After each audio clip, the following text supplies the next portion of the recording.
What's going on, everybody? I'm going to be doing a video today on the second part of how to get started on TCG and hopefully make your first sale within just a few days of listing your first card, depending on how many cards you list, and the keys to making sure that you have a successful TCG player business. Now, you may be thinking like, oh, what's the point of doing a TCG? But some people just want to get through, say they want to take apart a deck that they're currently playing, or they want to get into a new game or something like that. So this is a way that you can move your personal collection, or if it's something that you just enjoy or you want to do as a hobby, you can also do that. But there are some keys to success to doing this and making sure that you don't lose money in the long run if you're going to do it as something more than just a way to move your current cards. And I've provided a video on that and made it prior to this. I'm going to go ahead and provide that link down below. I recommend you watch that if you're actually planning to do this as a business prior to watching this step of the video series. So in this part of the series, I'm going to go over how to create a store, how to list your cards, what you need as far as supplies go for starting a store, and what you need to do to be successful in making that store. If you like the video or if you don't like it, please leave a comment down below. Leave constructive criticism. I always appreciate it to improve my videos, and I hopefully just get better in the long term making these videos. There's also a link down below for a free $15 credit on Whatnot, where I stream typically 2 to 3 times a week, although it's been a little bit closer to 2 times a week just because of how busy I've been.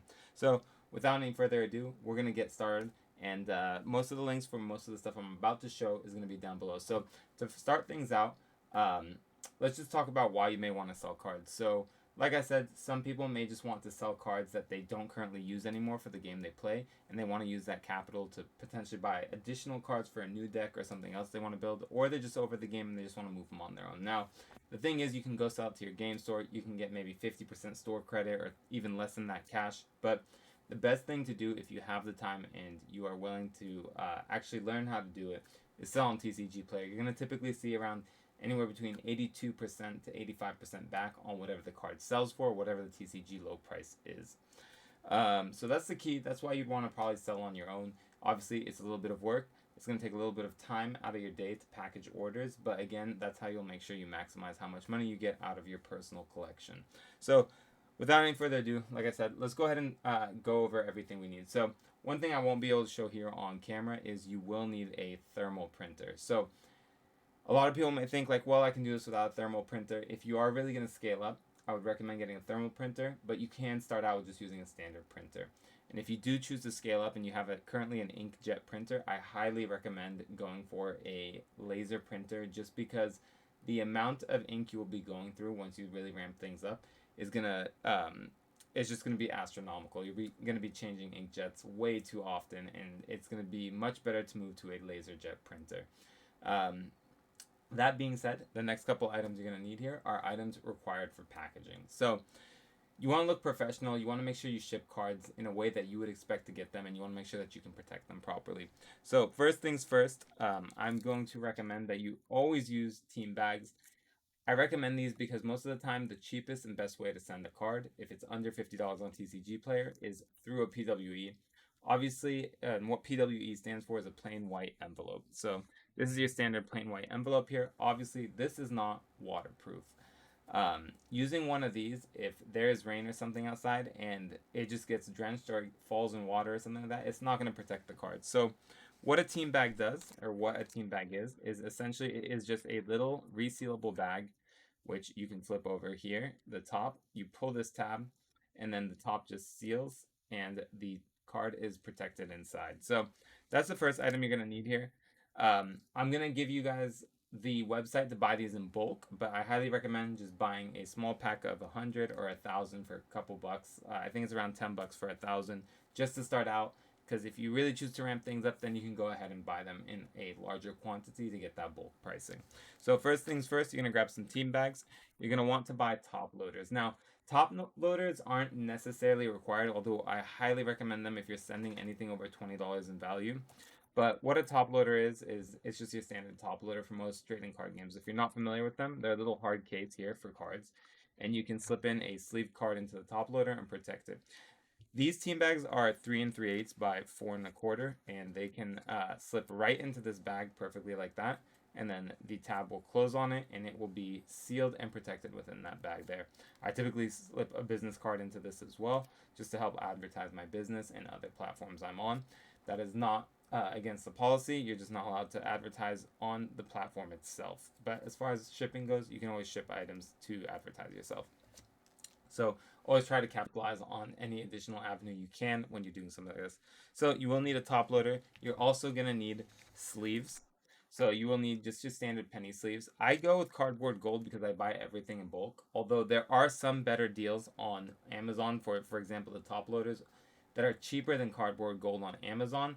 But the best bulk pricing will be this cardboard gold brand, and that's why I personally use them because I buy in bulk.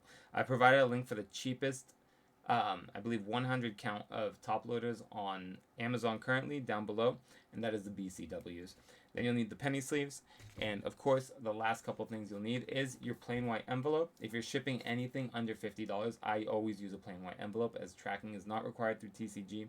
And once you start to really do a lot of volume, you'll realize that if you spend tracking on every single item, you're going to really start to erode the value or the revenue of your business.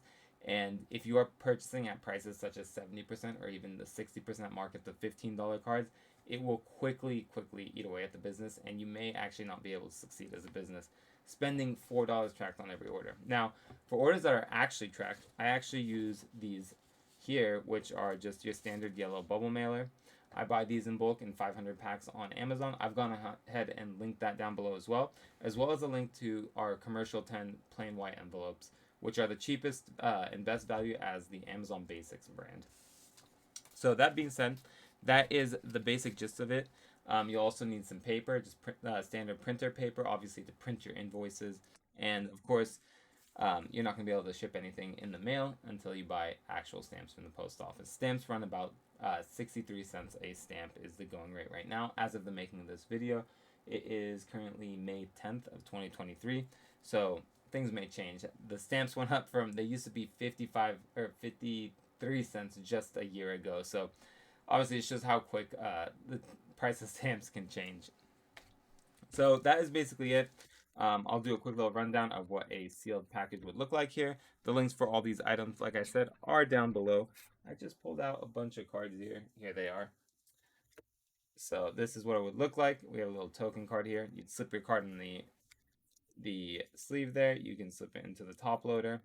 You would slip it into the team bag and boom, seal that. I'm not going to seal it right now just because I'm going to do that later on in the video.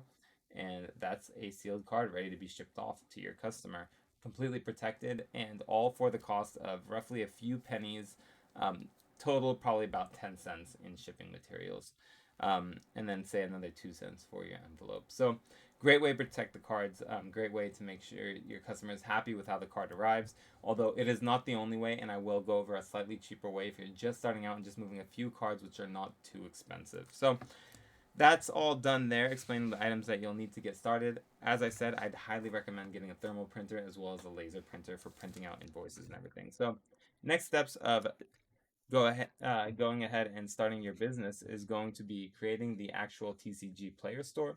So to do that, you're going to have to go to your TCG Player website. And so let's go ahead and do that. So this is the TCG Player website. And what you're going to want to do, I have my store blocked out here. I have a couple stores on TCG Player, but I'm just personally blocking out this one, although it did say it on the envelope, so I don't know why I'm really doing that. But yeah, so that is that. I run under ABU Collectibles as one of my shops on TCG Player, but you'll go ahead and click in the top right corner here, the little person, and you're going to select Seller Portal. From Seller Portal, you're going to be brought to the Seller Portal screen. You're going to have to apply before you can see all of these items here. So make sure you apply to become a seller. You'll need to provide them with your social security or a tax ID number if you're running it as an actual business. And then you'll go ahead and get set up and approved to become a seller, and so that they can actually start paying you out. Now, once you become a seller, you're going to go ahead and select Inventory in the top right here, or sorry, top left. And from here, you're going to actually be able to list your cards. So make sure you list everything correctly. That is extremely important. Make sure you do your due diligence. And if you're listing a card that's from the list, you list it as a list. If you list a card, like for example, that is not from the list, you make sure it's from the correct set. Now, you want to make sure your customers are happy with the product because your ratings, especially when starting on TCG Player, are extremely critical. A single rating can make it almost impossible for you to continue on TCG Player if it is a negative rating. So next thing to do here is you're going to go ahead and type in the item. So for example, let's say we have a Sensei's Divining Top from the list. I'm just coming up with something random here. You can either select you can type in Sensei's and either select Sensei's Divining Top. And then if you know the specific version, you can select it here, although selecting the generic version of the card will just bring up the entire collection of Sensei's Divining Tops here. And then from there, you'll find that the example of that Sensei's Divining Top you have. And if we scroll down to the right here, we have the list. And if you see on the right here, it says add. You can't see it because it's behind my face here, unfortunately, but it does say Sensei's Divining Top, and then there is the add button on the far right. So we're going to go ahead and select that for the list. It's going to come up, and it is going to bring up this screen. Now, this screen is extremely important if you plan to succeed as a seller on TCGplayer. A lot of people are going to say, go ahead and sell your cards at what you're comfortable to sell them at. But if you want to succeed on TCGplayer, I promise you that if you think you're going to get market price for your item, unless you're an extremely big store and you operate through TCGplayer Direct, you will not make the sale. It is extremely important that you either come in under TCG low or you are undercutting TCG low by a decent amount, especially to start as a seller, because you're going to have 0 ratings. Customers have no type of compass on how to judge you or way to see how you operate. And as a new seller, you are going to want to operate as basically just listing all your cards at TCG low and undercut it by a penny. So to do that, all you're going to do is come here to this window here. You're going to go ahead and see TCG lowest listing in this column. And you're going to click on the actual condition of the card. So as you see on the left side here, we see near mint, light played in the second column, moderately played, heavily played, and damaged. So make sure you judge your card correctly. TCG has a set of guidelines, on how to grade your cards or how to qualify them for each condition. So say we have a near mint copy of this card. We're going to go ahead and hit the match button, and it's going to go ahead and match the price in the right column here. And then it's going to it will not enter the quantity of the card. So we'll go ahead and say we have 1 copy of Sensei's Divining Top. And then once we go ahead and have that lowest listing matched there, you're going to go ahead and delete the, we have it listed at $19.95 as a matched. We're going to go ahead and change it to $19.94. And that's going to go ahead and make sure that our listing is the very first listing that appears when someone searches for Sensei's Divining Top from the list. And that will essentially give us the most visibility to any new customer and give us the highest chance of our cards selling. Now, I'm not going to actually list this because I'm just doing this as an example for you all. But we're going to pretend now that we've gone ahead and we've made the sale. As you can see here in the top section, we have these home, inventory, pricing, orders, messages, feedback, payments, reports, and my details. Now, you're going to have the orders tab, which is going to ping you on the email you've signed up with whenever you get an order. And from there, you're going to be able to hit orders and start processing your orders.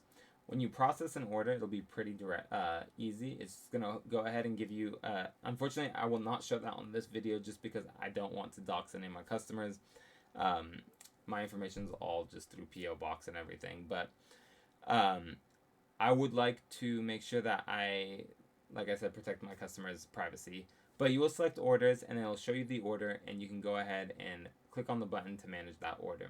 That'll then take you to a window where you can print the invoice for that order, grab the card, and then package it. Now, as I said, there is a different option for packaging which can help reduce costs, and I'm going to go over that real quick for everybody. So we'll pretend now I got this order. I'm processing an order for a customer. They ordered here. Let's switch back to the desktop, and they ordered this Martial Glory foil. Now, what I would do here is, we'll pretend this was a $1 card that came on order. Now, TCGplayer, there is the fees that come with it. As I said, I go into great detail in a previous video on that, which I'll link down below. But this card, it's going to sell for under $1, and we want to try and reduce our costs, but make sure our shipping is still good to the customer. Now, the most expensive part of packaging is going to be your top loader.